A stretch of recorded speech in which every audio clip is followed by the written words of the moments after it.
Bueno, vamos a comenzar. Estimados miembros de nuestra comunidad científica universitaria, distinguidos invitados, y bueno, cada uno y cada una de los que nos acompañan hoy a la tarde, es para mí realmente un gran honor darles la bienvenida a este evento que pone un poco el foco sobre una problemática muy importante para nuestra comunidad científica, pero también para la sociedad en general. ¿No? Es un orgullo para mí también ser parte un poco de este proceso. Esta es la tercera de estas reuniones, de estas jornadas, que se realizan acá en el CCT. Bueno, es la primera que me toca abrir y la verdad que es un orgullo. No solamente ser parte de este proceso, sino también ver cómo este proceso es también necesario en la presencia de cada uno y cada una de todos ustedes, ¿no? Es un tema muy, como decía, es un tema muy relevante para nuestra comunidad, y nuestra comunidad en particular en los últimos meses también se ha habido fuertemente golpeada por una serie de eventos que ponen de manifiesto de forma bastante dolorosa, pero también inequívoca, la necesidad de abordar estas temáticas desde un punto de vista integral y buscando una salud mental integral de nuestra comunidad. Como institución también nosotros tenemos una responsabilidad ineludible, obviamente, y es parte de esa responsabilidad por ahí también pensar en destinar de alguna forma los esfuerzos y los recursos que también se ponen por ahí en otros aspectos de la salud, como es la salud física y lo que se hace en términos de la salud de los miembros de nuestra comunidad, también ponerlos en una mirada más integral de esta salud, considerando también estos aspectos que tienen que ver con la salud mental. Y en este punto también me gustaría destacar el hecho de el trabajo que está haciendo toda nuestra comunidad respecto de implementar dentro dentro de nuestra comunidad un protocolo de salud mental y de actuación respecto de distintas situaciones que se pueden dar dentro de esta comunidad de salud mental. Y bueno, es algo que se ha trabajado activamente en red federal, en toda nuestra comunidad. Y bueno, desde esta humilde posición nosotros también instamos a que ese protocolo pueda ser aprobado por las autoridades y pueda ser implementado, porque creemos que claramente es una herramienta que nos va a ayudar de alguna forma a poder de alguna forma entender un poco mejor estas situaciones que se pueden atravesar en el día a día, pero también actuar de una forma responsable y también actuar desde una forma institucional para aportar a esta solución, ¿no? El momento que vivimos también es complejo, un momento bastante complejo, lleno de incertidumbres y que también obviamente en ese contexto creemos que hablar de este tema es fundamental y es muy importante contextualizarlo también en el contexto en el que estamos viviendo, dentro de la comunidad científica académica, pero también en lo que nos toca atravesar todos los días como sociedad. Los temas específicos que se van a tratar durante esta jornada son temas extremadamente relevantes y hacen a esta visión integral de nuestra salud, de nuestra salud mental. Y yo quiero agradecer especialmente a nuestros distinguidos invitados que desinteresadamente han venido a compartir sus experiencias y a aportar un poco para entender mejor, para poder construir colectivamente también herramientas para poder abordar esta visión integral de la salud, que incluye estos aspectos de la salud mental como tan relevantes, ¿no?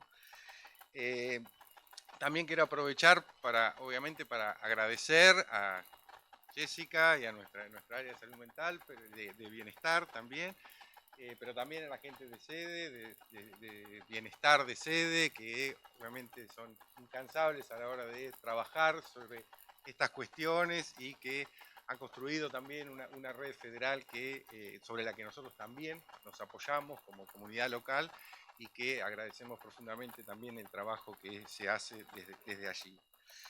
Así que quiero agradecer también la presencia de todos ustedes, obviamente, como dije, de nuestros distinguidos invitados e invitarlos, obviamente, a participar activamente, a construir colectivamente también esta, esta, esta visión integral de la salud y que nos ayude también a construir espacios de trabajo también mucho más saludables y donde cada una pueda desarrollar su potencial al máximo. Así que muchas gracias por la participación y gracias nuevamente a todos los involucrados y espero que sea una jornada más que satisfactoria. Así que... Hola, ¿se escucha? Bueno, buenas tardes a todos y todas. Mi nombre es Ailén Maíz, soy psicóloga y formo parte del área de bienestar de CONICET en sede central. Para comenzar, bueno, sumarme a las palabras de agradecimiento de Gonzalo, gracias a mi colega y compañera Jessica Jara, que es la psicóloga de La Plata, y a todos los que colaboraron e hicieron posible que estemos hoy en esta jornada. Y gracias a ustedes por venir, que son parte de eso. Me parece que es súper valioso que podamos armar estos espacios donde demos lugar para hablar de la salud mental, ¿no? Que es una temática súper interesante y que nos atraviesa a todos y todas. En ese punto vamos a dar comienzo a la primera mesa que tiene la temática de suicidio y autolesiones. Para eso voy a presentar a los invitados que van a hablar sobre este tema. Tenemos con nosotros a Agustina de Agostino, doctora en psicología, docente en la UNLP, directora de salud mental en la región sanitaria 11 del Ministerio de Salud, provincia de Buenos Aires. Y también tenemos con nosotros a Marcelo Rossi, médico con grado académico de especialista en psiquiatría y psicología médica de la Universidad Nacional de La Plata, psicoterapeuta, docente universitario, trabaja en la Subsecretaría de Salud Mental y Consumos Problemáticos en el Ministerio de Salud de la Provincia de Buenos Aires, es miembro fundador de la Mesa Interministerial de Abordaje y Prevención del Suicidio en las Adolescencias y Juventudes de la Provincia de Buenos Aires, consultor de la Dirección Nacional de Salud Mental en Problemática de Suicidio y Conductas Autolesivas y autor del libro Sujetos de la Historia, Tiempos de Repetición y Oportunidad. Antes de darles la palabra, les voy a compartir los ejes que se van a abordar en esta mesa, que tienen que ver con la prevención y acompañamiento en situaciones de autolesiones y suicidio, incremento de las estadísticas, cómo afecta el contexto en las decisiones, construcción de redes sociales y comunitarias para intervenir a tiempo y acompañar, y la importancia de las políticas públicas y el rol de las instituciones. Bueno, dicho esto, le voy a pasar la palabra a Agustín. Hola, bien. Bueno, buenas tardes. Muchas gracias todos por la invitación, por generar el espacio, por la cálida bienvenida también. Bueno, sin dudas, el tema que vamos a tocar hoy en esta mesa y en las mesas siguientes es un tema que nos conmueve, que nos genera interrogantes, que sin dudas despierta muchas preguntas. Bueno, nosotros vamos a tener un espacio de intercambio. Puntualmente, la convocatoria a mi palabra, a mi persona en esta mesa, tiene que ver con las políticas públicas que se implementan, en este caso desde el Ministerio de Salud, pero siempre en coordinación y en articulación con otras carteras ministeriales. Como les adelantaron, me desempeño como coordinadora de la región 11 en la temática de salud mental en la provincia de Buenos Aires. La provincia se divide en 12 regiones sanitarias. El total de los 135 municipios tiene esa distribución, que no coincide ni con las secciones electorales ni con las educativas. son otros municipios, otro agrupamiento de municipios. En el caso de la región 11 son 18 municipios. Pero en sí la provincia de Buenos Aires, igual que la región, muestra una heterogeneidad en relación al territorio, a las poblaciones, a los grupos, incluso a cómo se integra y se compone el sistema de salud. De ahí la importancia de la regionalización y del trabajo local y situado. Entonces, cuando pensamos en un municipio como La Plata, que es numeroso, que tiene muchísimas instituciones no solo de salud en sus diferentes niveles, sino que además interactúa con cantidad de juzgados, con cantidad de servicios locales, zonales. Es muy diferente a pensar un municipio en el interior de la provincia o mismo otro municipio en la región 11. De ahí que las estrategias de integración también dan cuenta de una heterogeneidad en ese avance y una diferencia en las respuestas. No hay un protocolo único para cada situación, si bien hay guías, hay orientaciones, hay referencias que indican modalidades de abordaje para las situaciones de salud mental. Siempre es necesario y promovemos ese pensar situado. Desde la coordinación de las regiones se trabaja muchísimo en la articulación con los municipios, con el sistema de salud local, con la articulación entre los hospitales, cuando son provinciales, también cuando son municipales, y los efectores de los distintos niveles, como efectores municipales de primer nivel de atención, o los CPA, que han escuchado también muchas veces, los centros provinciales de atención en salud mental y consumos problemáticos, o los centros comunitarios de salud mental y consumos problemáticos. Hago este pantallazo, esta presentación, para también compartir con ustedes el abordaje de la salud mental, así como entendida en el marco de la Ley Nacional de Salud Mental, y cómo implica que es un proceso atravesado por diferentes factores. No es solo lo psíquico, no es solo lo biológico, no es solo lo social, lo cultural, lo económico, lo histórico-social, lo político, es todo eso. Y todo eso es lo que debemos contemplar a la hora de los abordajes y también en el trabajo tanto de prevención, de atención, en las problemáticas de salud mental. Y todos esos factores son los que producen salud mental o malestar también. Marcelo, vos vas a hablar mucho sobre esto de una forma mucho más bonita. Pero bueno, en este sentido, lo que la ley también plantea es que estos abordajes son integrales, intersectoriales e interdisciplinarios. Entonces no se resuelven tampoco desde una mirada de una única disciplina.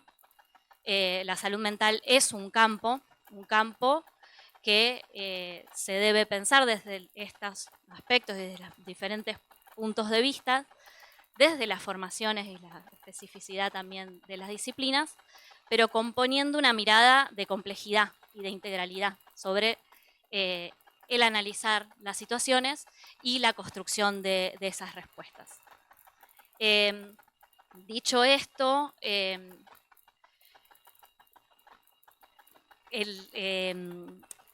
en sí todas las problemáticas de salud mental, ustedes saben que los consumos problemáticos también incluimos en las problemáticas de salud mental, y los padecimientos requieren de pensar la red, ¿no? La red de efectores, la red, en este caso nosotros pensamos la red institucional también de salud mental, conteniendo el sistema de salud y también la interacción con los diferentes actores involucrados. Y en esto, instituciones, territorio y comunidad. En cada comunidad también los imaginarios, las prácticas y las formas de hacer, sentir y pensar sobre las problemáticas también deben ser incluidas y eso debe ser trabajado en un aspecto de intersaberes. En relación a los suicidios, a las autolesiones, nosotros también y planteo la importancia del sistema de salud como un sistema donde se realizan diferentes acciones. La atención en urgencias, la atención en continuidad de cuidados y también las acciones de promoción y de prevención. Y en términos de sistema, los diferentes efectores cumplen roles diferentes. No todos realizan lo mismo. Se trata de una distribución sobre esto. Y gran parte de lo que hemos trabajado en relación a este sistema es la posibilidad de ampliar la respuesta.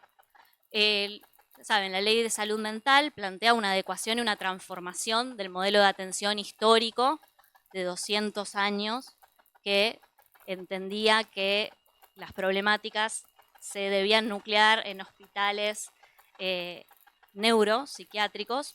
En este sentido, en la provincia hay 4 hospitales con estas características y que no eran parte de la salud integral. Históricamente era el tratamiento que se le daba a la salud mental. Entonces, toda problemática de salud mental era referida a esos hospitales. En nuestra ciudad, ustedes saben, el Hospital CON, en Melchor Romero, era la referencia única durante mucho tiempo para las atenciones de salud mental. Sumado, además, a que cuando hablo de un paradigma asilar de muchísimo tiempo, que no estaba pensado para la atención de salud, sino que la respuesta respondía más a los paradigmas de la normalización, de la exclusión, del aislamiento, y donde las personas podían llegar a pasar toda su vida en malas condiciones, en condiciones que no promovían la salud.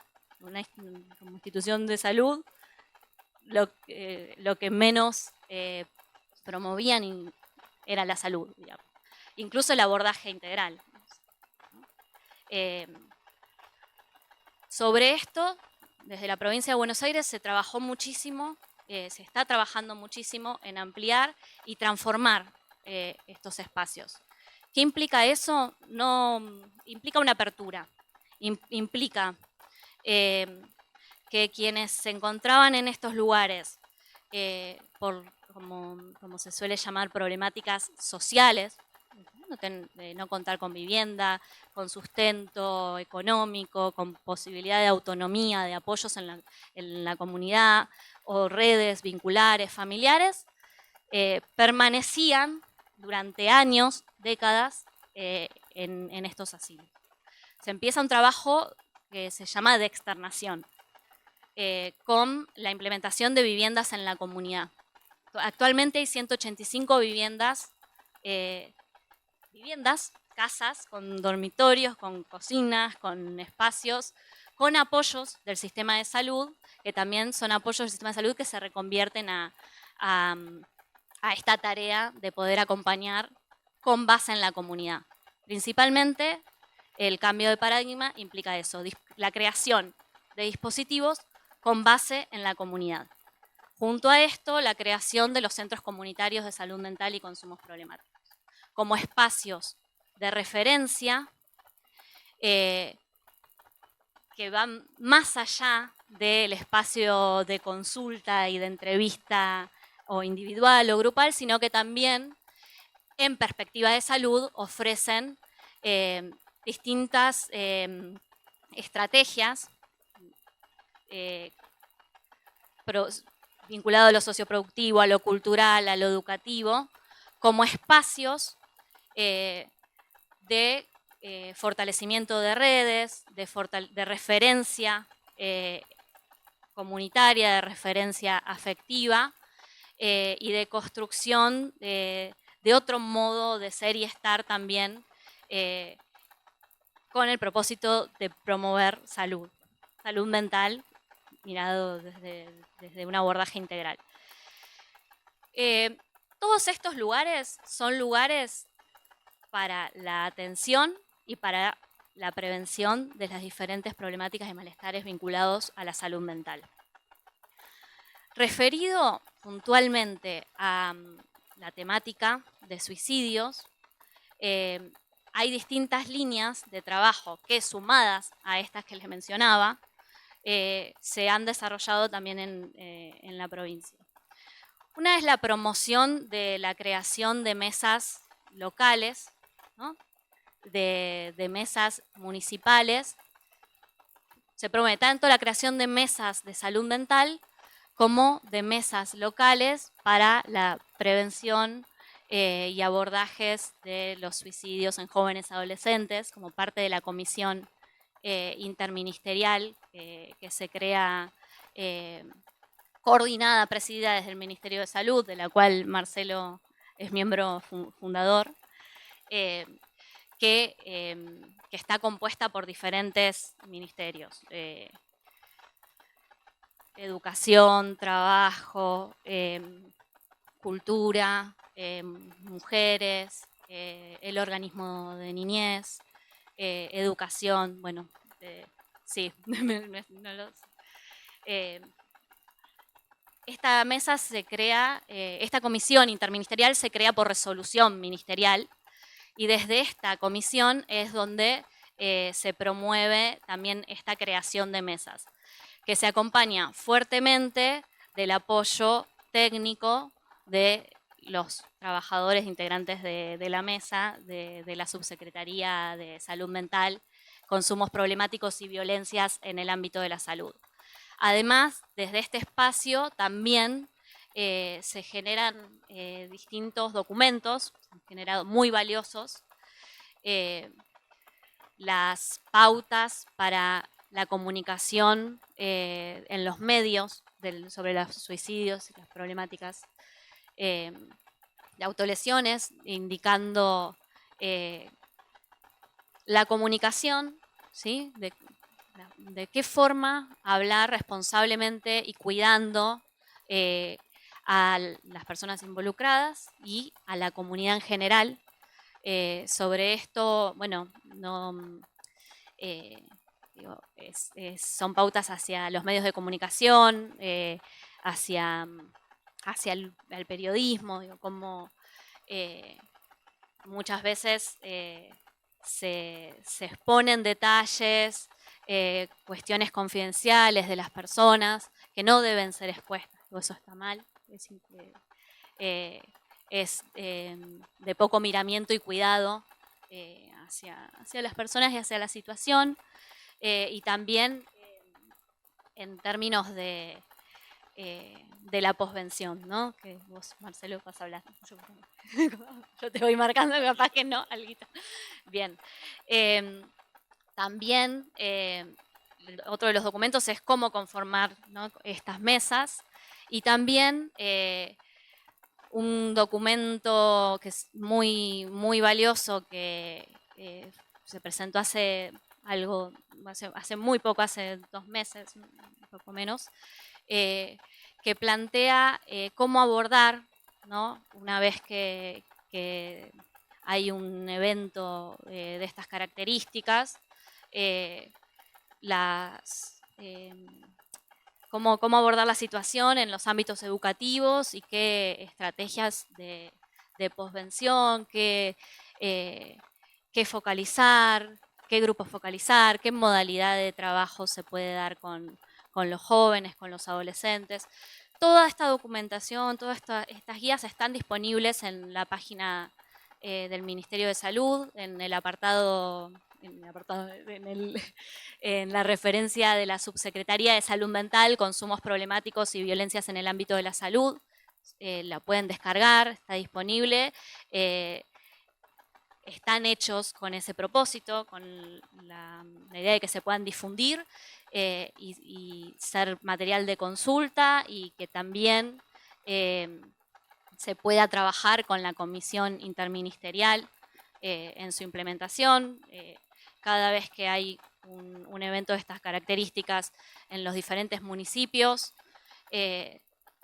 se convoca desde el Ministerio de Salud a la comisión, se trabaja en las mesas locales o en la conformación de ellas, y también en el acompañamiento en la comunidad, y también con los trabajadores y trabajadoras que en una línea de cuidar a quienes cuidan, no sé si lo han escuchado, pero de poder acompañar y también resguardar y acompañar las estrategias en situaciones que son dolorosas, que muchas veces implican una ruptura, un quiebre en los equipos, en la modalidad de trabajo, en lo disruptivo, en lo inesperado, con los equipos de las escuelas. Bien, sobre esto, un tercer punto, que también es una línea de trabajo muy significativa, muy importante, que tiene que ver con el registro y con poder acompañar a los equipos, tanto de provincia como a los municipios, en poder implementar el registro de notificación obligatoria. Hay un sistema de vigilancia epidemiológica que tiene diferentes eventos de salud que son de notificación obligatoria. Recién en el año pasado, a principios de año, se incluye el evento de suicidios y autolesiones como un evento de notificación obligatoria, siendo el primer evento de salud mental que se incluye en este registro, también de ahí lo significativo. Y bueno, implica que los profesionales del sistema de salud están obligados a notificar cuando se anotician tanto de un suicidio consumado como de un intento. Es un trabajo de sensibilización que también se lleva adelante desde la comisión, desde el equipo de epidemiología del Ministerio de Salud, desde el Observatorio de Salud Mental y Consumos Problemáticos de la Subsecretaría de Salud Mental, ya que implica también identificar cuando estas autolesiones tienen la intención de autoeliminación o cuando no, cuando implican otra cosa. Eso tiene que ver con la escucha de los equipos de salud, con interpretar y entender la situación y el contexto y la escucha singular de cada persona. Ahí hay un tiempo para hacer la notificación, y en ese caso el registro con el que se cuenta, que todavía se está implementando y que no está en la totalidad de los efectores, esto implicaría los municipales, los provinciales, es el dato del sistema de salud. En ese sentido es parcial, en ese sentido también presenta una diferencia en dar cuenta mayor medida de autolesiones que de suicidios. Generalmente cuando llega al sistema de salud es que se ha podido intervenir o se llega a intervenir y puede quizás evitarse el fallecimiento. Entonces se ve como mayor cantidad de autolesiones que suicidios. Eso es importante que se pueda cruzar con las estadísticas de seguridad, que tienen un tiempo mayor de demora por lo que implica constatar, por lo que implica una causa, una carátula a investigarse, y que también muchas veces es inexacta. Digo, en esa misma causa o motivo no necesariamente se refleja la intención. Se ha firmado un convenio, esto se presentó el 10 de septiembre, que ustedes saben que es la fecha que se pone para también concientizar y sensibilizar sobre la problemática y sobre poder reflexionar al respecto sobre los suicidios. Bueno, se presentó desde la comisión este convenio con seguridad que mejoraría muchísimo la posibilidad de registro, que nos permite poder tener una ponderación de qué cantidad de suicidios y autolesiones se observan en la provincia, con mayor precisión, pero además también poder actuar en términos de abordajes y de posvención con una mayor cercanía o precisión.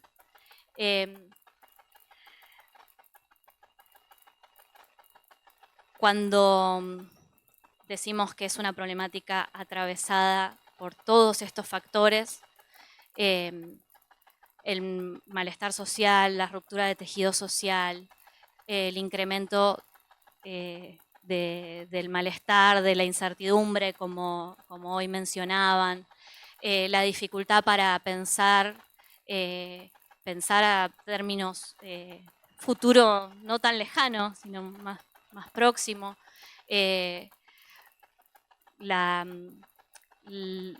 las exigencias, el ritmo vertiginoso, la conformación del malestar creciente en la sociedad, sin dudas, implica también un mayor malestar, en términos tanto colectivos como singulares, por lo cual hay un incremento, esto se ve en el sistema de salud, se encuentra muy exigido actualmente, de mayor cantidad de consultas, de mayor profundidad en las presentaciones, de situaciones complejas que amerita que tengamos que aún extender el horizonte. Yo celebro que en CONICET, en un espacio como este, estemos trabajando esta problemática, entre las demás problemáticas de salud mental, que sea el tercer encuentro ya que se genera, porque sin dudas estamos desde la comunidad académica, desde el sistema de salud, desde los diferentes ámbitos en los que nos desempeñamos, con mayor padecimiento y mayor malestar. Y esto es necesario generar espacios de encuentro, espacios de problematización, de pensar en conjunto qué hacer y qué situaciones, si hay un protocolo, también una muy buena noticia. Y bueno, agradecer nuevamente esa posibilidad y bueno, haremos un intercambio con las preguntas que tengan o lo que quieran comentar. La idea fue esto, como poder poner un pantallazo sobre qué políticas públicas se están desarrollando en esta temática específica dentro de lo que es salud mental. Sin dudas hay varias cuestiones que me quedaron por fuera, por eso con gusto espero el intercambio. Y Marcelo, que va a ser un gusto escucharte, realmente. Así que Ya está presión. Bien, te le paso. Sí. Va a continuar Marcelo.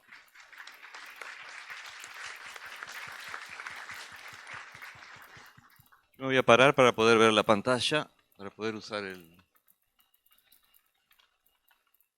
para poder cambiar las diapositivas.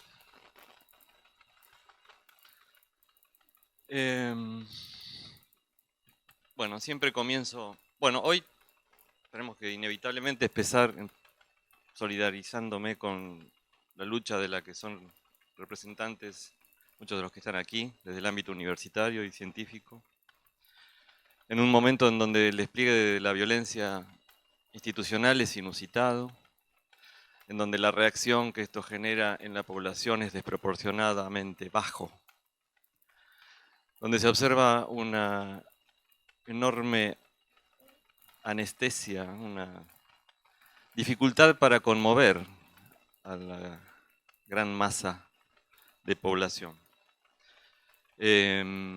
Podemos atribuir esto a algún nivel muy alto de disciplinamiento, podemos atribuir esto a algún nivel alto de temor,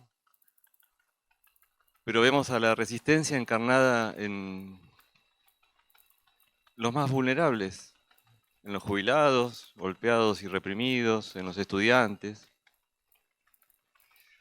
en los desocupados, y no la vemos proporcionalmente en las instituciones más fuertes, en aquellos representantes sindicales que serían capaces de frenar el curso del devenir cotidiano y no lo hacen. Esto que parece ser una especie de posicionamiento político, en realidad tiene mucho que ver con lo que vamos a hablar ahora. En realidad es una introducción para lo que vamos a hablar ahora. ¿Qué pasa cuando en una sociedad los niveles de violencia que se despliegan para sostener una normalidad son excesivamente altos? Elegí ese título, Violencias autoinfligidas, por más de un motivo. Primero porque es amplio, incluye al suicidio, incluye a las autolesiones, e incluye a violencias que son mucho más invisibles y silenciosas, las que son indirectas, las que se encarnan en omisiones, que se llevan muchas más vidas que las otras.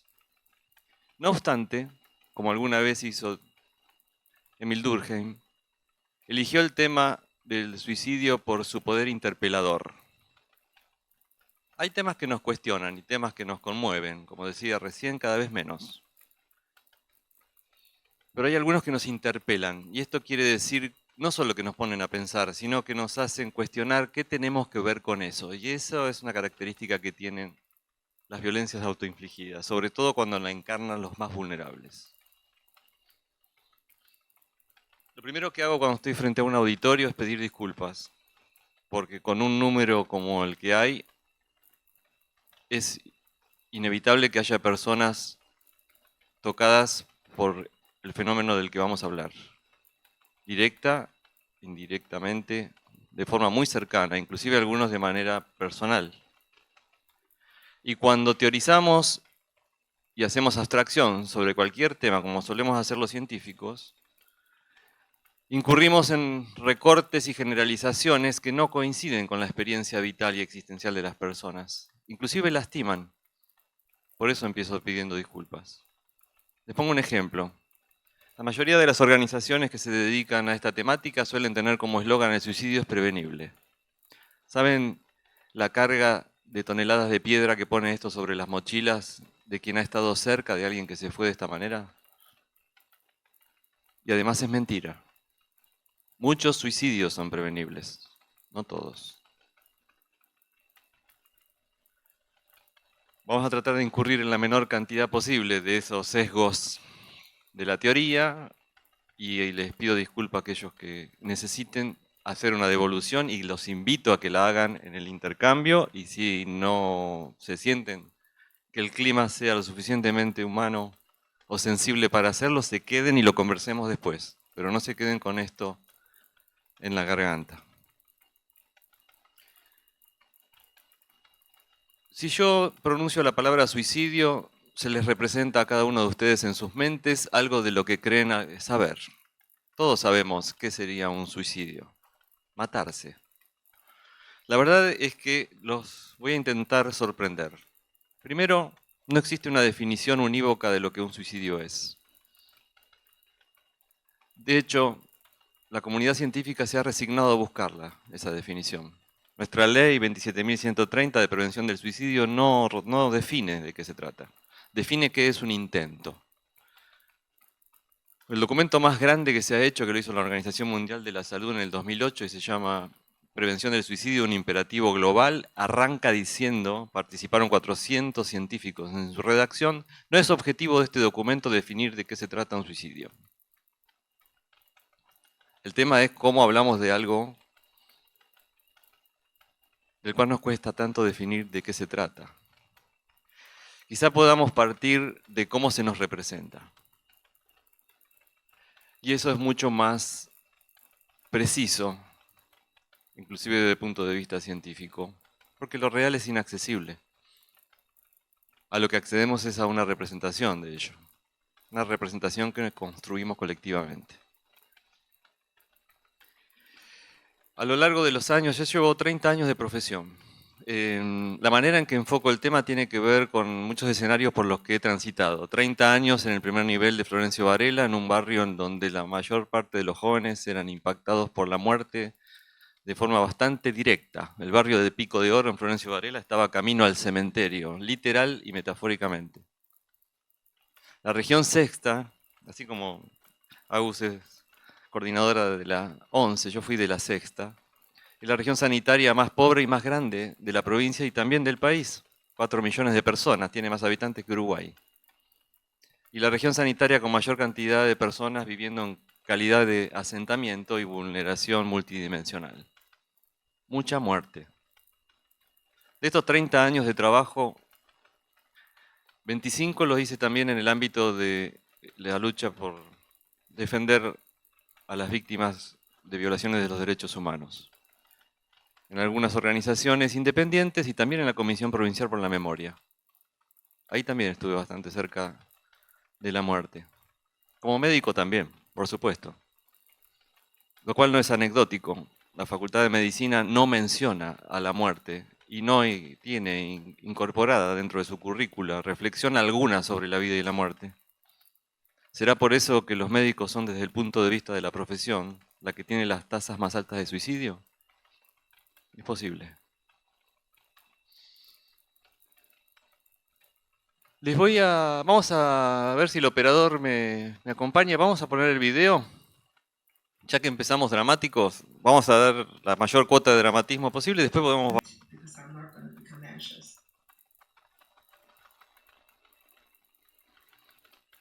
¿Pudieron leer desde el fondo también?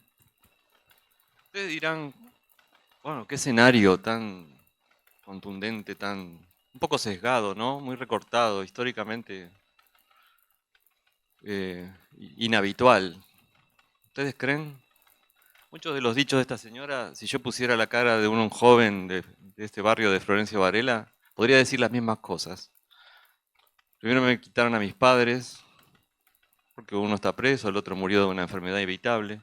Después me quitaron a mis hermanos, porque como me pasó con algunos, uno había muerto por un enfrentamiento, por gatillo fácil, el otro en enfrentamiento con otras personas. Después me quitaron mis posesiones, porque la pobreza que hay en esos lugares es extrema. Lo que aparece después en el video es algo que nos sorprende, y que es sí lo inhabitual, y es que alguien pueda convertir eso en un motivo para vivir. Esto lo decía Camus en su libro El mito de Sísifo. Decía, las mismas razones que para alguien son un motivo para desear morir, para otros son una razón de vida. Por eso es que la perspectiva que se sostuvo durante muchos años respecto del suicidio, que es la preventista, y se basaba en encontrar factores de riesgo que desde el sistema de salud o educativo, desde otros, se pretendían identificar a tiempo para ayudar a esa persona a que no llegue a a un desenlace tan triste, no sirvió. ¿Saben cuál fue el lema de la Organización Mundial de la Salud este año para el 10 de septiembre? Cambiemos las narrativas. Y dijo, los próximos 3 años vamos a permanecer en este lema. El 24, el 25 y el 26 van a tener como lema, cambiemos las narrativas, porque no sirven. Las listas de factores de riesgo se hicieron tan extensas que cuando en un momento las presentábamos frente, por ejemplo, al sistema educativo, los docentes nos decían, pero todos mis estudiantes están dentro de la lista de factores de riesgo. ¿Los mando a todos al psicólogo? Pregunta sin respuesta.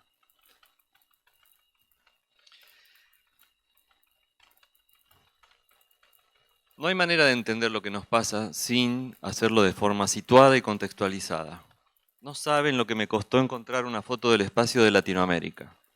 O no hay astronautas latinoamericanos, o cada vez que les toca ir en el cohete no les toca ventanilla.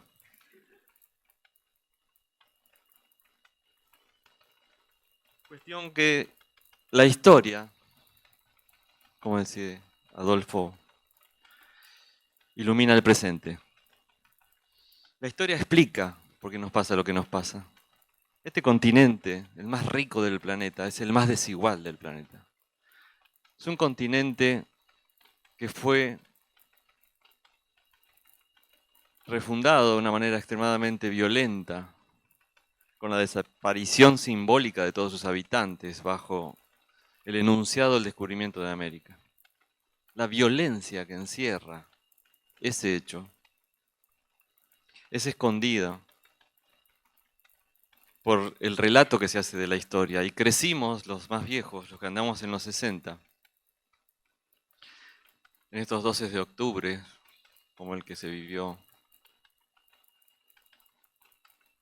casi celebrando la llegada de la cultura al continente. Nos robaron la tierra. El 80% de los habitantes muertos. Nos robaron el nombre. Nos pusieron el nombre de alguien que era un mentiroso, un comerciante que se dijo navegante. Y cuando subió por primera vez al barco le pidió a los marineros que le enseñaran algo. Y en nombre de ese, que después hizo un mapa en el que incluyó al continente, tenemos el nombre puesto.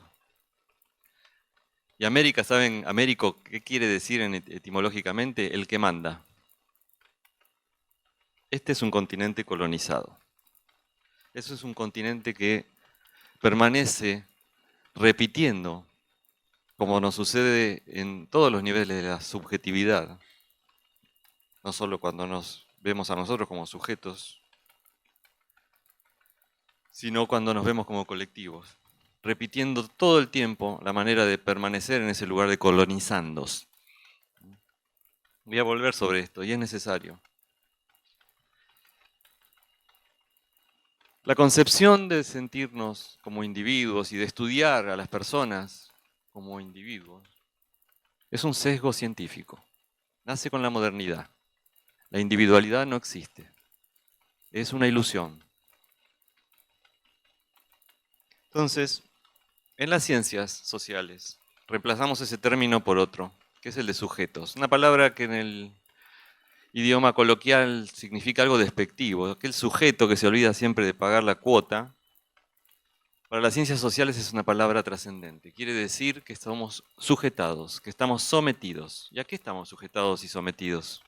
En primer lugar, al lenguaje, que es el que constituye nuestra dimensión simbólica, que nos permite intercambiar toda esta cantidad de información sin que tengamos que explicar una por una y ustedes me entiendan un buen porcentaje de lo que estoy queriendo decir a esta velocidad.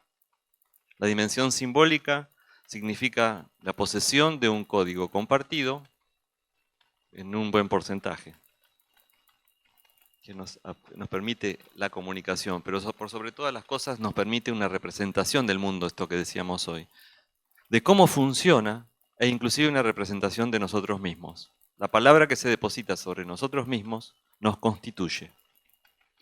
En segundo lugar, somos sujetos de la naturaleza porque es un soporte del anterior. Si no estamos bien alimentados, si no crecemos con todo lo necesario, si todas nuestras necesidades mínimas no son satisfechas, la otra de las plataformas, el software, no tiene dónde ubicarse. Pero además, el hecho de ser sujetos de la naturaleza nos muestra un escenario en el que el tiempo se refleja indiscutible, inapelable, implacable. A través de los cambios que vivimos en nuestros cuerpos, internalizamos en la subjetividad la noción de temporalidad. Y así podemos entender lo que es un proceso, lo que es una etapa, lo que es una fase. Sabemos lo que es esperar, postergar. Si no fuera por eso, el tiempo no tendría sentido. ¿Y por qué me detengo en esto? Porque un suicidio es el acto violento de interrumpir la línea de tiempo. Somos sujetos del vínculo. Y hablar de salud mental, definiéndola en base a estos conceptos que les estoy compartiendo, se aleja tanto de lo que estamos acostumbrados a escuchar desde el punto de vista teórico. Por ejemplo, sería salud mental la adquisición y el despliegue de capacidades, para lo cual necesitaría esa habilitación a formar parte de la dimensión simbólica del grupo humano que me recibe, recibir todo lo necesario para poder crecer y reconocerme en una trama vincular de pertenencia. ¿Por qué tengo proclividad a ocupar determinados lugares en ese escenario que constituye mi colectivo, mi comunidad y mi región? Es algo que explica mi trama vincular de pertenencia. Y conocerla requiere primero ser habilitado para ello. Las reglas de la trama vincular no son aleatorias, están regladas por el derecho. El derecho acá no habla del escrito, sino de la ley, de la prohibición, de aquello de valor antropológico que fue fundante. La prohibición significó el nacimiento de la cultura. La prohibición de matar al padre de la horda, la prohibición del incesto, la reglamentación de eso. Inclusive incorporaría en esto la prohibición de matarse a sí mismo. Esto nos daría un montón de respuestas, porque ¿por qué el tema es tan tabú? ¿Por qué en ese campo de concentración se sometía a las personas a la muerte cotidiana a través del sufrimiento, pero cuando esa persona concretaba el supuesto destino final, como dice la película, se los castigaba? Es un dilema ético. En un Estado de Derecho, donde no está el Dios, el rey o el emperador haciéndose dueño y propietario de las vidas, sino que somos nosotros. ¿Qué nos habilita a la intervención? ¿Qué nos habilita a los médicos a encerrar a una persona que tiene ideación autolítica? Una persona que desea dejar de vivir. Es un dilema ético. La medicina lo resolvió diciendo: el que se suicida está alienado. Cuando uno cuestiona a los mismos que hacen ese tipo de investigaciones y documentos y le dice, bueno, pero decime, de estos que decís que están alienados, ¿cuántos tienen un diagnóstico que comprometa su capacidad judicativa, es decir, su capacidad de entender el alcance de sus actos? Entonces uno dice, bueno, no sé, los que tienen el juicio desviado, deteriorado, insuficiente o suspendido, y estos son los intoxicados, los psicóticos, los dementes. ¿Y de qué porcentaje me estás hablando? ¿Del 95%, como decís en tu trabajo? No, estaríamos hablando de un 20%. Bueno, eso es un mecanismo de defensa que te sirve para intervenir. Desde otros lugares, como pueden ser, por ejemplo, las representaciones sociales o las religiones mismas, la condena también se instala.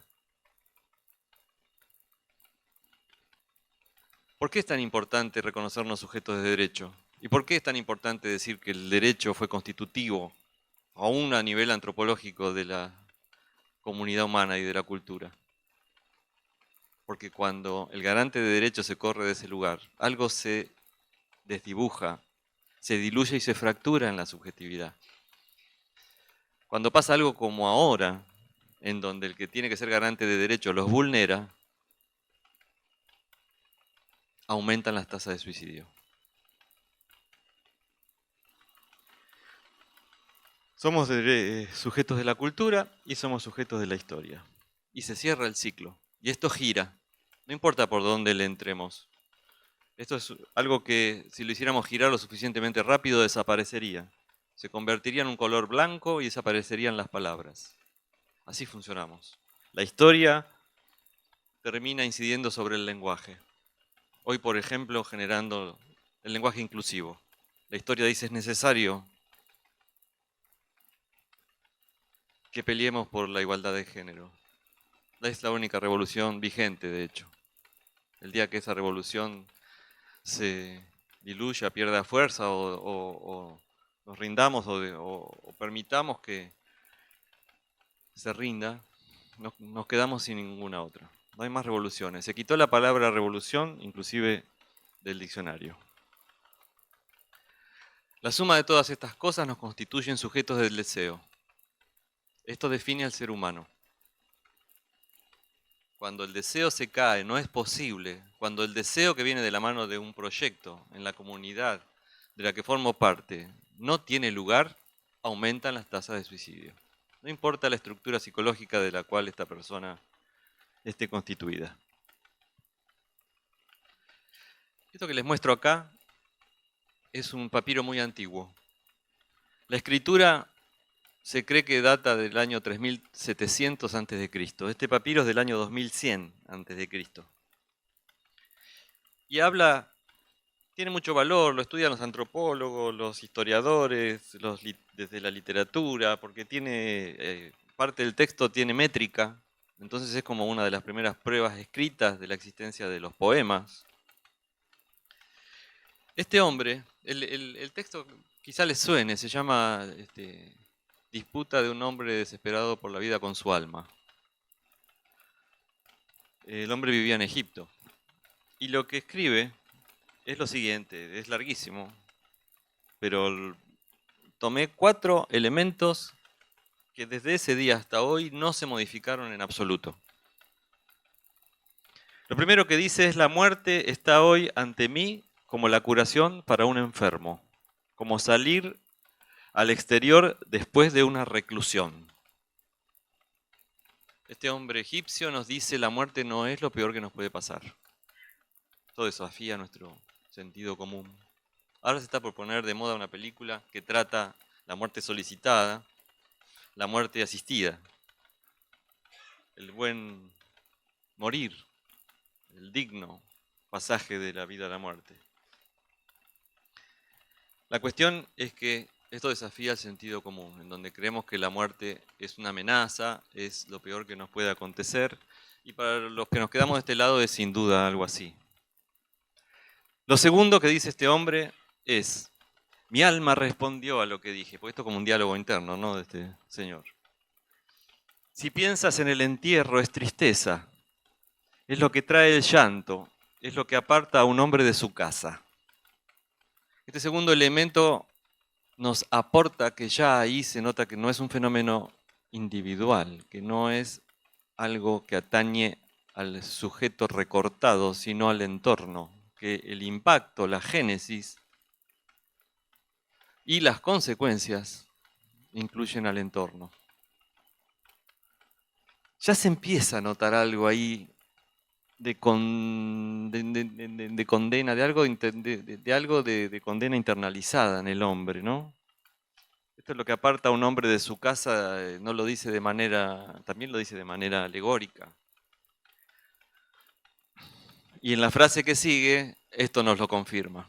El tercer elemento que aparece es la condena social, en este caso religiosa. No ascenderás a las alturas para poder ver a Ra, que sería el nombre de su Dios. El cuarto elemento no está relatado, sino que es contextual. Cuando este hombre escribe esto, fue en un periodo de sequías de 25 años, con saqueos en los templos, insurrección de nobles y la destitución del faraón. Es decir, que era un tiempo de crisis económica, social y política.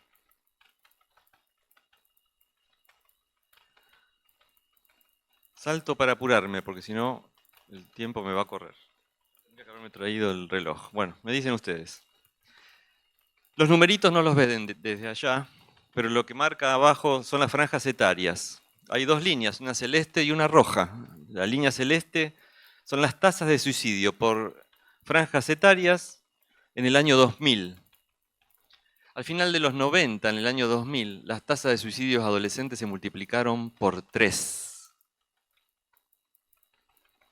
Y es lo que marca esa línea celeste. Eso que pudo haber sido una manifestación de los efectos de la globalización, de la destrucción de las economías regionales, de las culturas regionales, etc. Podría haber tenido algún rebote, podría haber retrocedido, pero no sucedió. La línea roja habla del año 2018. No solamente no retrocedió, sino que se profundizó. Fíjense cómo desciende en las edades más avanzadas. Y la franja que va de los 10 a los 30 años es la que tiene las tasas más altas de suicidio. Si habíamos dicho hoy que la interrupción de la vida voluntaria es una acción violenta sobre la línea de tiempo, la línea histórica, la posibilidad de continuar en vida.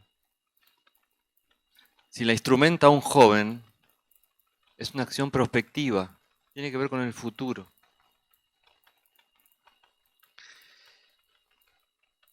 Con esto, esta lo voy a pasar rápido. Esta es una definición de las que hubiera aparecido si hubiéramos hecho el juego al principio de ver cómo definíamos un suicidio.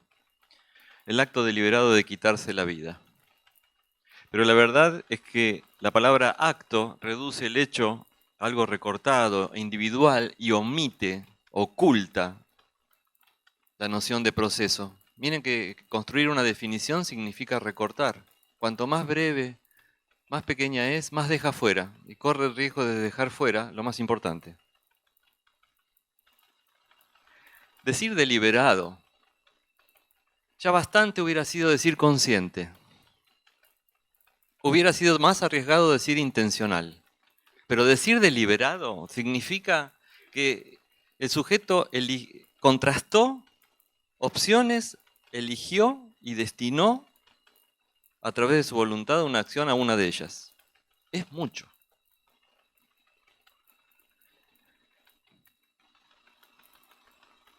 De quitarse la vida. Quienes trabajan en el mundo de la ciencia psi y practican la clínica saben, cuando tuvieron que trabajar con alguien que había sobrevivido a un intento, que no es quitarse la vida una de las principales razones por las cuales se siente este impulso. Generalmente tiene que ver más con dejar de sufrir. De hecho, si uno le pregunta, si yo pudiera ayudarte a despojarte de este sentimiento de desesperación que te embarga, de este sentimiento de vacío, cada uno lo va a traducir en la palabra que mejor representa su sentir, nos diría sí, me quedaría. Coincidiendo con algo que había dicho mucho tiempo antes Schopenhauer, cuando decía, el suicida ama la vida. Lo que no está dispuesto es a tolerar las condiciones que se imponen para su existencia. En conclusión, este tipo de definiciones no contemplan los deseos inconscientes, los comportamientos parasuicidas, las conductas de riesgo, que se llevan muchas más vidas, las omisiones de cuidado y el desapego vital. Hay un correlato de esto que aparece en un manual de epidemiología. Pero bueno, no voy a saltar. Si salto hasta ahí. ¿Ven que no estamos hablando de algo actual? Decía Emil Durkheim, la sociedad atrae de forma desigual los sentimientos y la actividad de los individuos. Es también un poder que los regula. Existe una relación entre la manera de ejercer esta acción reguladora y el porcentaje social de los suicidios. Y lo valioso, lo interesante de la propuesta de Durkheim es que no había una relación lineal entre ellos. Que, por ejemplo, es una sociedad enormemente estructurada que da pautas muy claras de cómo es el contrato social que propone y cuál es el lugar que el sujeto tiene respecto del resto y de cómo se estructura esa sociedad. Si es muy inflexible, aumenta las tasas de suicidio. Como pasa, qué sé yo, con los países escandinavos. Y por en el otro extremo, si una sociedad tiene un nivel de inconsistencia, de incoherencia, de contradicción, que dificulta la estructuración de la subjetividad, porque no da pautas claras, porque es inconstante, también aumenta las tasas de suicidio. Y en el medio hay otra cosa, que no es ninguno de los extremos, que es la anomia, que es algo que podríamos traducir así como hoy día el doble discurso. El poder del doble discurso es terrible. Es muy difícil de tramitar, lógica y subjetivamente. Zizek hace alusión a esa violencia inherente para construir una normalidad, entre comillas, porque está en términos de cómo la mencionaría Foucault. Hoy hablamos algo acerca de la violencia que se despliega para sostener una normalidad distópica.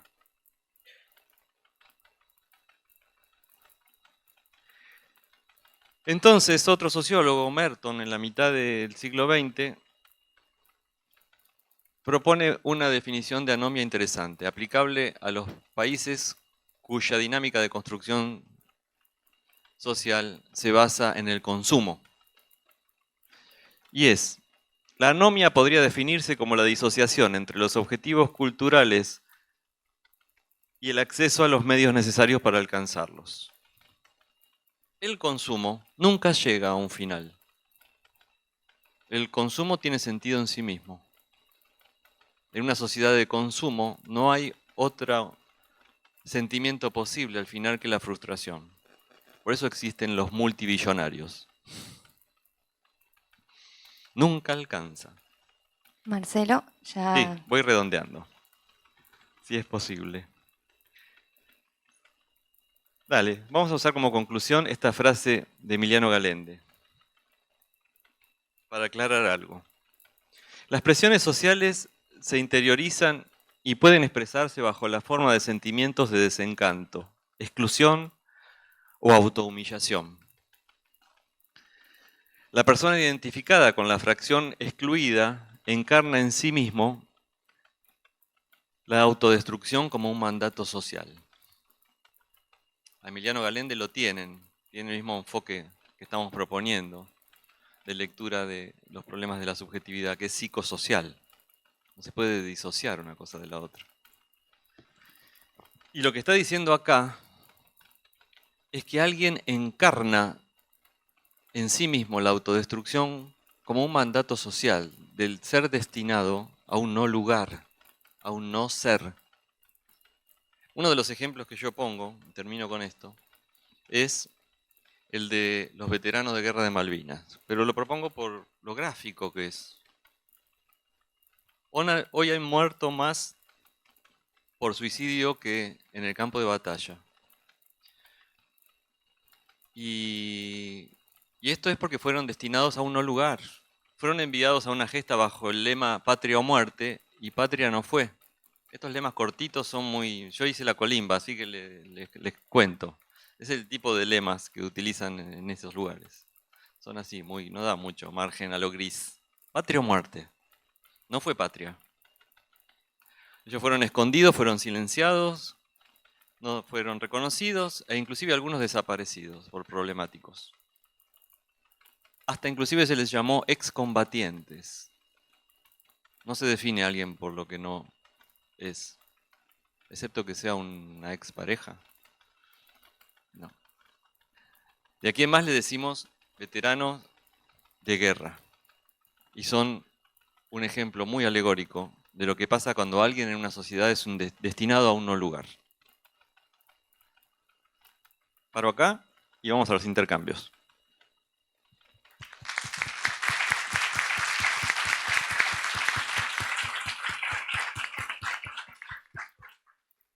Bueno, muchas gracias a ambos.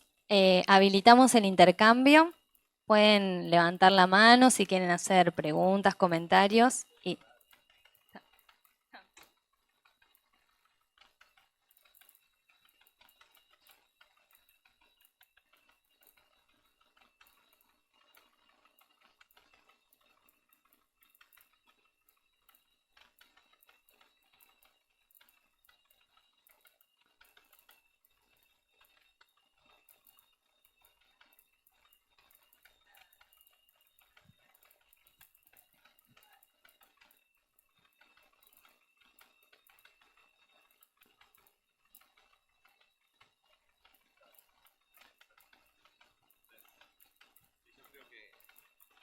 Está muy buena la observación.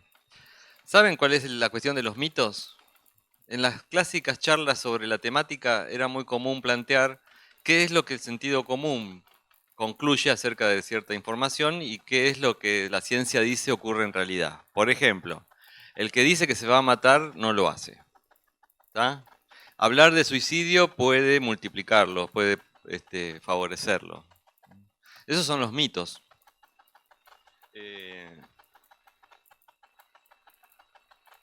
Y la verdad es que hoy ya no los utilizamos como una manera, por esto que vos dijiste con mucha claridad. Están llenos de contradicciones. De hecho, que el suicidio es prevenible podría pasar a formar parte de una de esas contradicciones. Por lo menos enunciado de esa manera. Un enunciado es terrible porque es peor que una afirmación. Porque la afirmación tiene la intención de instalarse como idea. En cambio, el enunciado yo lo planteo y sigo a otra cosa. Lo planteo como premisa. Entonces, cuando yo digo, el suicidio es prevenible, entonces hagamos estrategias. Pará. Esto es lo que trae tanto dolor. Todos los mitos son cuestionables. La verdad es que hablar de suicidio puede generar corrientes de identificación, no contagio como en una epidemia viral, pero sí puede generar corrientes de identificación. De hecho, históricamente hay muchos ejemplos. El primero descripto fue a partir de una novela de Goethe, en donde el protagonista se suicida y esto genera una secuencia de suicidios en la población joven que leía la novela. Así que sí, es como decís, no los vamos a enumerar porque nos iríamos en un montón de tiempo, pero los mitos hoy es uno de los temas que cuando decimos cambiemos las narrativas, tenemos que revisar.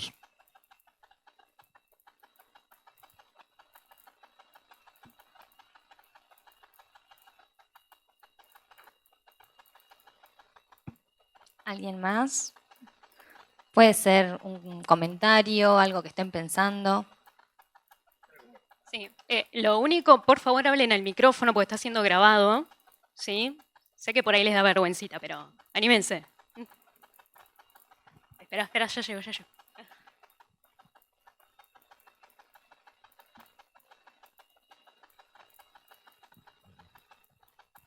Bueno, no sé si es tan importante lo que voy a decir, pero al menos hace 3 semanas hubieron tres suicidios, que creo que la provincia de Buenos Aires intervino.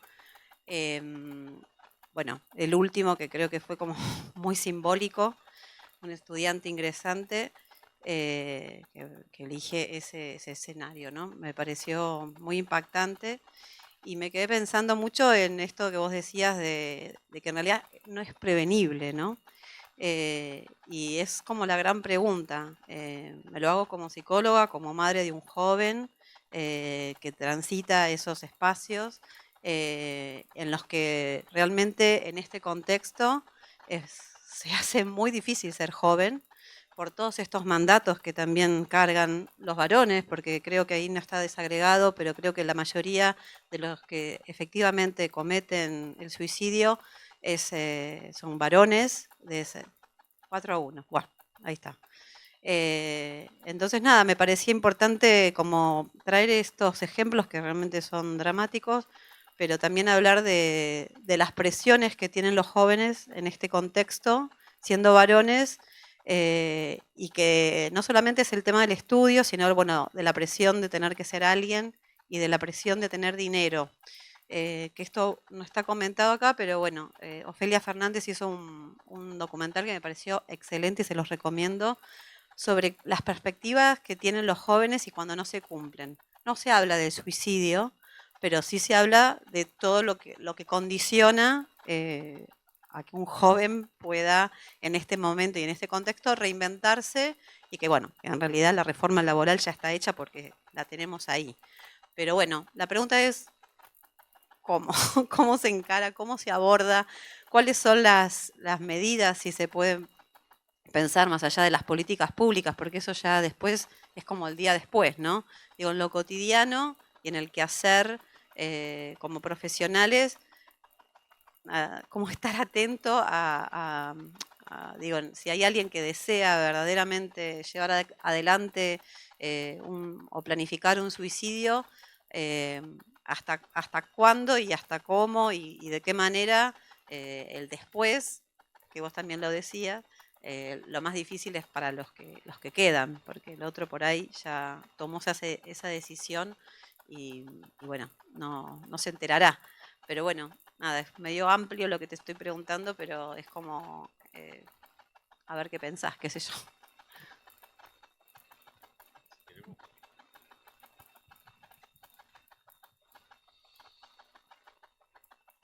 Verá que se me ocurren tantas respuestas que tengo que seleccionar una.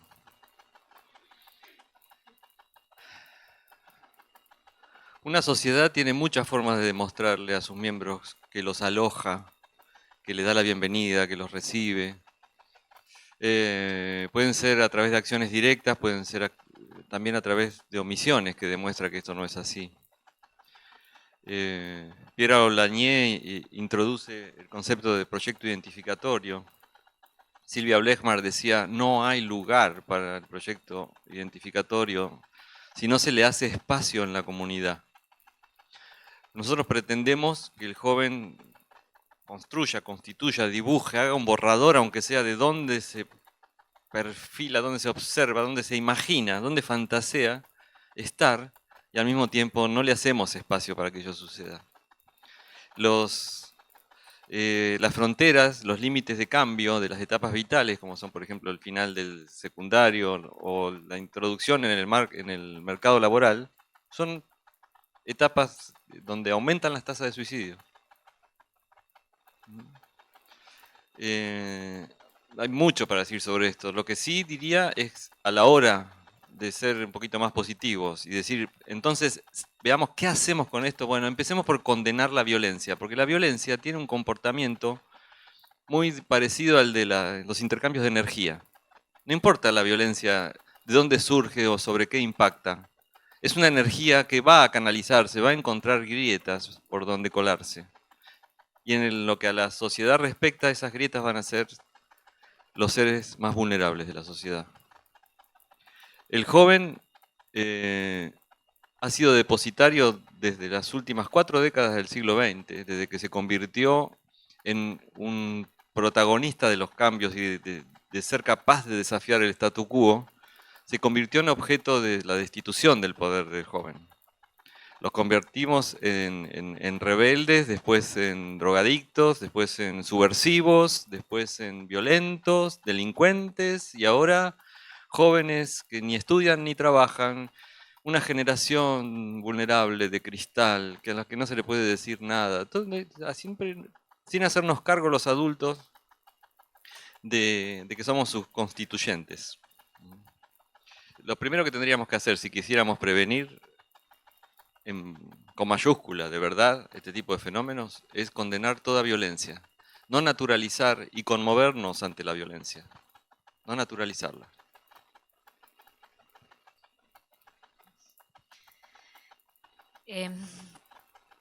También varias líneas voy a tratar de ordenar y sintetizar. Lo que me despertó tu comentario en pensamiento. Las políticas públicas no deberían ser para después, acompañan toda nuestra vida. Siempre está la diferencia entre paradigma de derechos y de promoción de derechos y de ampliación, inclusión de políticas públicas que contienen, que promueven los espacios de inserción y también la omisión. Digo, la política pública también puede ser la omisión o la acción deliberada de desarmar justamente, ¿no?, el contexto en el que estamos, en el que nos encontramos, donde instituciones, espacios de referencia, las posibilidades de proyectar, también hay acciones deliberadas en reducir y generar exclusión y dificultad de acceso a salud, a educación. En términos de salud mental, la promoción y la producción de otro tipo de vínculos, la conformación de estos espacios que yo señalaba como los centros comunitarios o las mesas locales, se tratan de generar espacios de encuentro, de diálogo, de escucha, de la singularidad, además.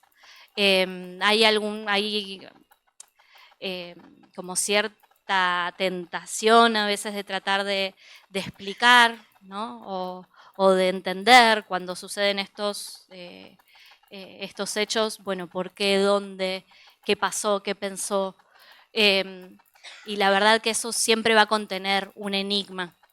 Cualquier explicación que reduzca a una línea o a un factor, bueno, reduce todo esto, ¿no? que bien Marcelo se tomó el tiempo en explicar, que es el proceso complejo, que es el múltiple atravesamiento, que es todo eso a la vez, ¿no? Que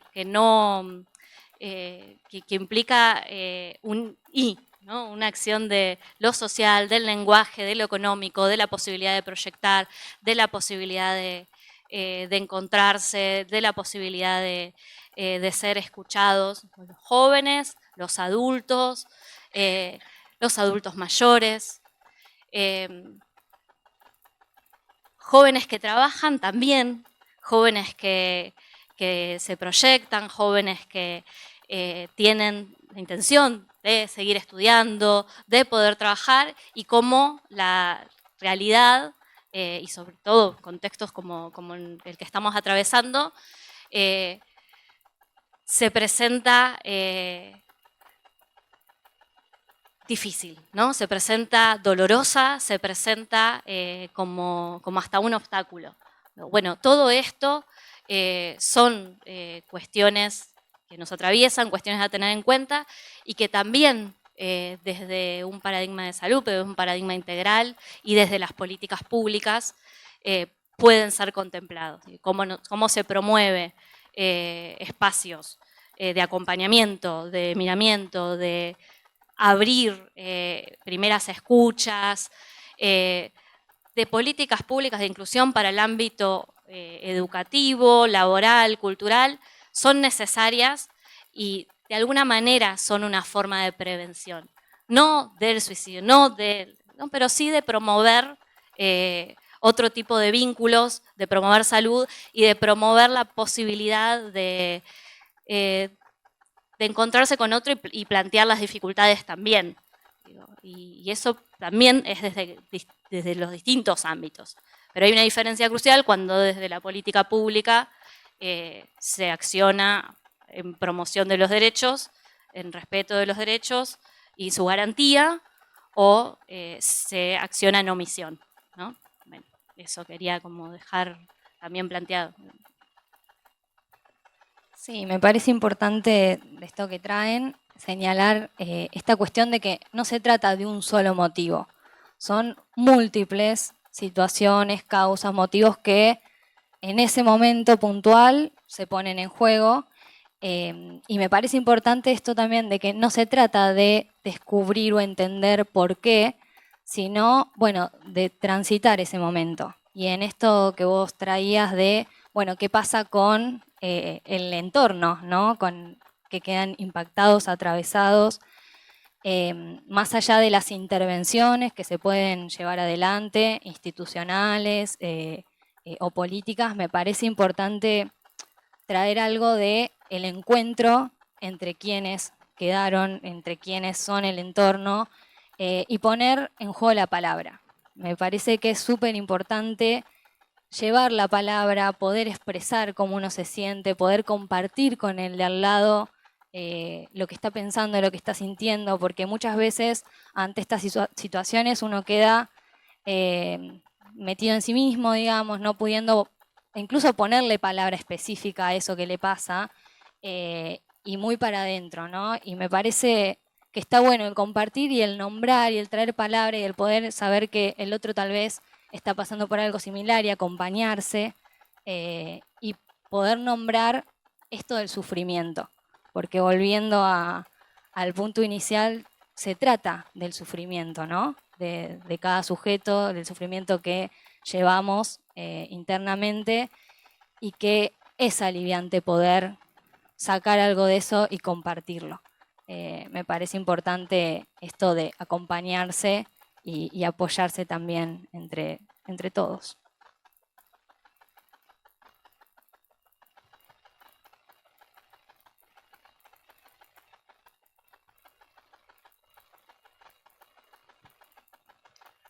Yo más que nada quería hacer un comentario, por eso uno de los mitos que era como el que lo dice no lo va a hacer.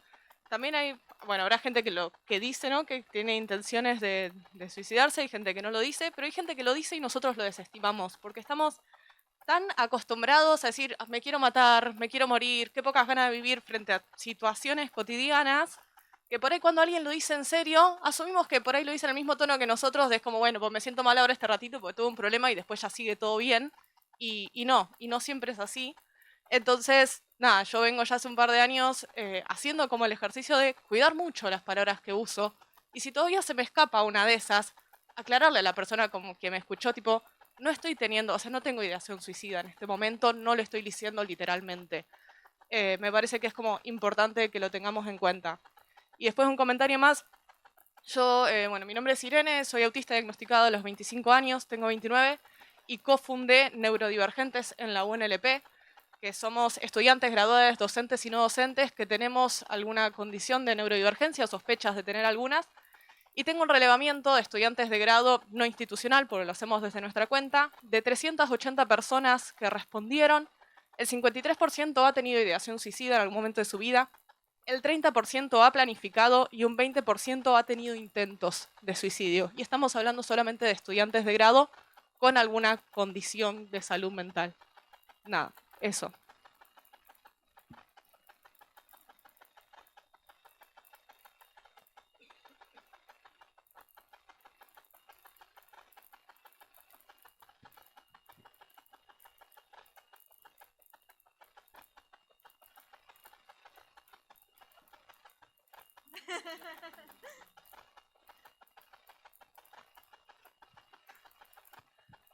Hola, ¿cómo va? Me quedé pensando en algo que habías mencionado en la diapositiva que tenía que ver con la lucha de género, como para pensar, lo relaciono con esto de pensar en nuevas narrativas. Creo que es como re importante, ¿no? Esto que planteamos de que la lucha de género es... Primero me pareció como, voy a hablar en términos cero académicos, yo no soy estudiante universitaria de carreras afines a la psicología o carreras afines a las humanidades, soy actriz, nada que ver, trabajo acá en CONICET como administrativa, como contratada de artículo 9, pero lo que pensaba y que me quedó como dejando, como que me dejó regulando fue que es la última lucha social que queda, digamos, como para sostener, que es la lucha de género, si se quiere, o eso es lo que entendí de lo que decías, o la más importante tal vez, la última revolución.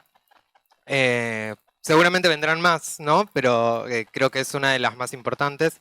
¿Y crees entonces que la lucha de género es la única en este momento que puede sostener la idea de construir una nueva narrativa para hablar de la salud mental o para hablar de toda la interseccionalidad de la que venimos hablando?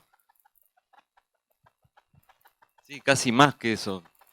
Constitutiva de la convicción de que es posible revertir algo que no lo parece. A ver, cuando terminan los 90, y yo les decía, se multiplicó por 3 la tasa de suicidios, se investiga. UNICEF presta ayuda, se hace una encuesta. Me hiciste acordar con tu comentario a jóvenes, muchos, número enorme.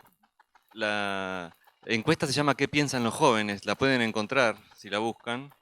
Y lo que aparece en esa encuesta como dato importante y relevante en las conclusiones es que los jóvenes no se sentían capaces de modificar la historia que vivían, o sea, capaces de modificar el funcionamiento de las vidas ni su futuro. ser parte de una revolución es precisamente lo contrario. Es encarnar en sí el poder. Revolución quiere decir dar vuelta. Quiere decir romper un sistema como está funcionando para dar lugar a otro. Para los que son de las ciencias en términos de Kuhn. Eso es una revolución. Y eso es lo que está proponiendo la revolución de la igualdad de género. Cuando se nos caiga esa, digo, no es que no haya otras luchas, pero esto sí requiere un dar vuelta.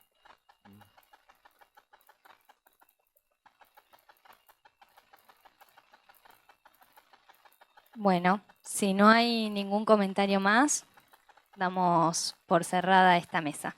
Muchas gracias. Ah, perdón, ¿hay alguien más que quiere?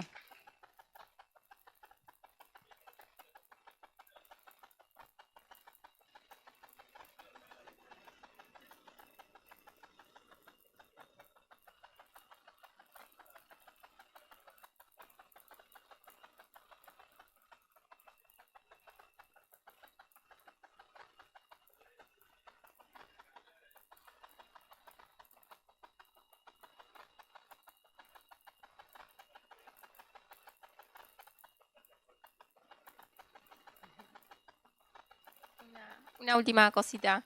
Hoy hablaban de la importancia de construir redes, de generar vínculos, de propiciar proyectos ante situaciones angustiantes, suicidios, situaciones que a uno los desborda o incluso en el día a día.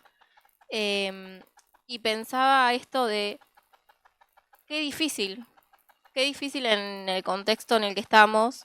Yo trabajo con jóvenes, niños, adolescentes de contextos muy vulnerados donde el generar un vínculo con el otro, el apoyar al otro, empezar a nombrar y a poner en palabras en su realidad, en eso real que viven todos los días, es lo que genera la angustia.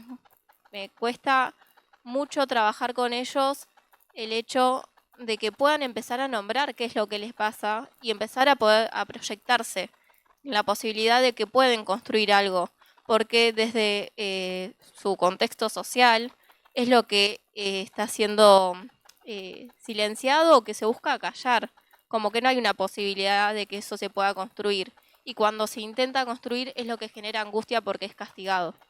Entonces, entiendo que si bien es a lo que tenemos que apuntar y generar y que es una barrera con la que nos encontramos, es muy difícil por lo real, la sociedad, el contexto socioeconómico y cultural que estamos atravesando.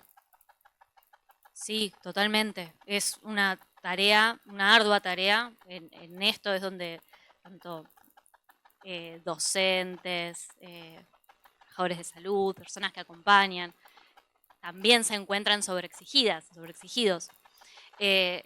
Principalmente porque porque el contexto actual promueve todo lo contrario. Una sociedad de consumo, de mayor consumo, de un consumo ilimitado, de soledades, de temporalidades que no llegamos tampoco a procesar, a pensar, la vinculación con las redes, cómo los jóvenes, los niños se vinculan con las redes, cómo los adultos nos vinculamos con eso. Y abrir siempre implica también pensar cómo contener eso. Está bien, nosotros podemos generar espacios de encuentro, de escucha, también debemos tener las redes y el saber hacia dónde y cómo acompañar eso y cuál es el límite también de cada uno de esos actores en ese acompañar. Es acompañar y también ese saber acompañar es hacia dónde o hacia otro que también pueda ser sostén y generar así también un autocuidado. Pienso en quienes están en las aulas, que escuchan muchísimas situaciones, bueno, que no es que se debe agotar ahí ni resolver ahí. El contexto áulico es una oportunidad, porque muchas jóvenes se encuentran en ese espacio donde muchas veces no hay miramiento, no hay pregunta por el otro, se ve con la dificultad hasta en el trabajo en equipo, en el trabajo con otros.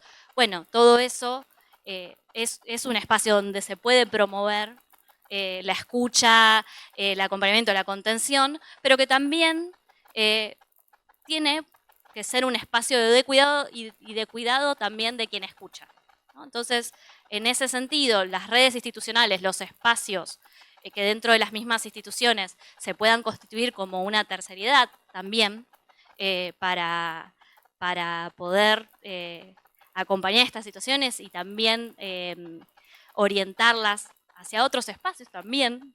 También hay escuchado muchas situaciones que requieren otro tipo de abordaje, ¿no? Y requieren un tratamiento, requieren una urgencia. Bueno, en ese sentido, las guías, los protocolos, las instituciones de ayuda y un espacio como este de bienestar, ¿no? De pensar salud dentro de una institución como CONICET, es un espacio totalmente instituyente.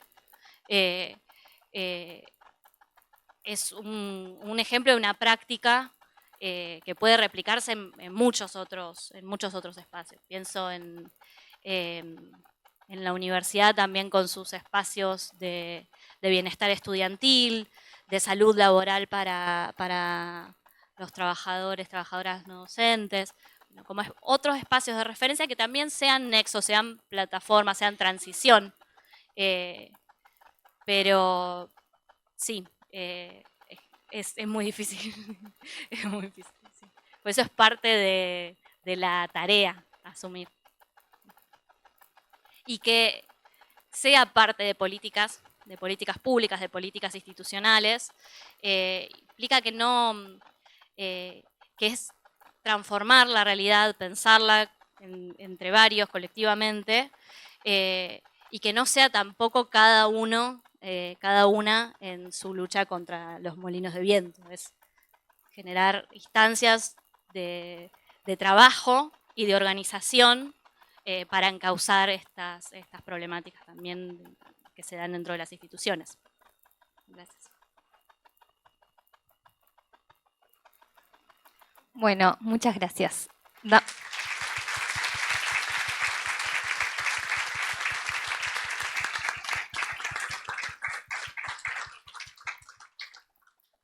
Damos lugar a la siguiente mesa.